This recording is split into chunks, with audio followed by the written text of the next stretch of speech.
சுத்தமான தண்ணீர். இவங்க அவங்களோட மனைவியின் கைகளை பிடிச்சதை விட ஸ்டேரிங்கோட கைகளை பிடிச்சதுதான் அதிகம். ஆமா, அவங்கதான் நம்ம எல்லாருக்குமே பிடிச்ச ஓட்டுநர்கள், டிரைவர்ஸ். இன்னைக்கு நம்ம கொண்டாடுறது ஓட்டுநர்கள் தினம், டிரைவர்ஸ் டே. ஆமா, நம்ம எல்லாருமே தீபாவளி, பொங்கல் இந்த மாதிரி பண்டிகை நாட்கள்லாம் வரும்போது நம்ம ஊர்ல போய் செலவு பண்ணா நல்லா இருக்குமே இந்த நாட்களை அப்படின்னு நினைப்போம். ஆனா நம்ம எல்லாரையுமே அந்த ஊருக்கே கொண்டு போய் சேர்க்கிறவங்க தான் நம்ம ஓட்டுநர்கள்.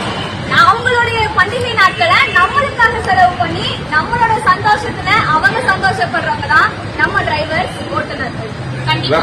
அது மட்டும் இல்லாம நம்ம எல்லாருக்குமே ஏதாவது ஒரு எமர்ஜென்சி அப்படின்னு வரும்போது அந்த சிச்சுவேஷனை பொறுமையா ஹேண்டில் பண்ணி அவங்களோட உடல் நலத்தை பத்தியும் கவலைப்படாம ஓட்டுறாங்க. இதுல முக்கியமா நிறைய டிரைவர்ஸ் வேலைக்கு சாப்பிடாம அவங்க டியூட்டிக்கு முக்கியத்துவம் கொடுக்குறாங்க. ஆமா, இப்போ நிறைய கல்லூரி மாணவர்கள், காலேஜ் ஸ்டூடெண்ட்ஸ் எல்லாருமே பஸ்ல டிராவல் பண்றாங்க. அவங்க பண்றது எல்லாமே ஆபத்தான பயணம் தான். அப்படி இருக்கும்போது நம்ம டிரைவர்ஸ் அவங்க எல்லாரையுமே பாதுகாப்பா அவங்களுடைய வீட்டுக்கு கொண்டு போய் சேர்க்கிறாங்க. அந்த கண்ணனம் பாராத உள்ளம் கொண்டவர்கள் தான் நம்ம டிரைவர்ஸ். இதுல முக்கியமா இந்த தமிழ் ஆசிரியர் அவங்க சொன்ன ஒரு இன்சிடென்ட் நாங்க சொல்ல விரும்புறோம்.